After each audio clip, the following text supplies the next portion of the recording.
Hello students, welcome back. Now let us solve question number 8। क्या है? Find the sum of first 51 terms of an AP which second and third terms are 14 and 18 respectively. यानी किसी AP के second और third term मालूम है तो उसके 51 टर्म्स के सम पता करने हैं। तो इसके लिए क्या एज्यूम करेंगे? Let first term is a, let first term equal to a and common difference equal to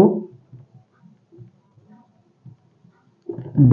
ठीक है, फर्स्ट टर्म मालूम हो गया, कॉमन डिफरेंस मालूम हो गया, देन क्या हो जाएगा? Then as given a two second term यानी a plus d equal to कितना है? 14 and third term a3 equal to a plus 2d, this is equal to 18।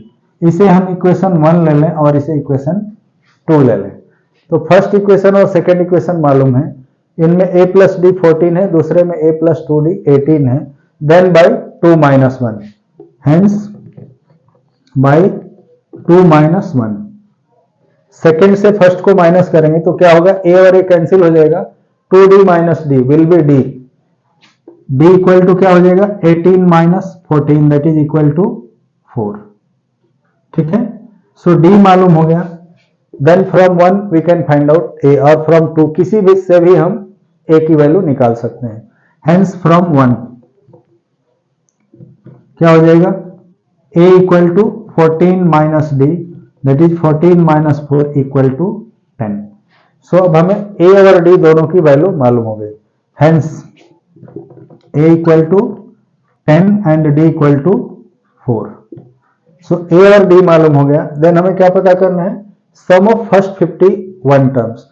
Since we know that since Sn equal to क्या होता है? n by 2 into 2a plus n minus 1 into d। अब यहां पर क्या मालूम है? Hence S51 will be 51 by 2 into 2a। 2 into a की वैल्यू क्या है? 10, तो 2 इंटू 10 प्लस n की वैल्यू क्या है? 51 माइनस 1 इंटू डी क्या है? 4। So this will be equal to 51 by 2 into this is 20 plus 51 minus 1 क्या होगा? 50 इंटू 4। नाउ जब इसे हम सम करेंगे तो this will be 51 by 2 into 20 plus 200। ठीक है, और this will equal to 51 by 2 into 220। अब ये कट के हो जाएगा 51 इंटू 110। ठीक है, सो S51 क्या हो जाएगा? ये इंटू करेंगे 11 से 51 में 0 हो गया, 11 बन गया 11 कैरी 1, 11 5 या 55 और 1 56। सो सम ऑफ 51 टर्म क्या होगा? 5610। Hence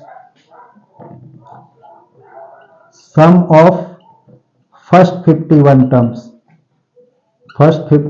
terms of this AP is equal to 5610।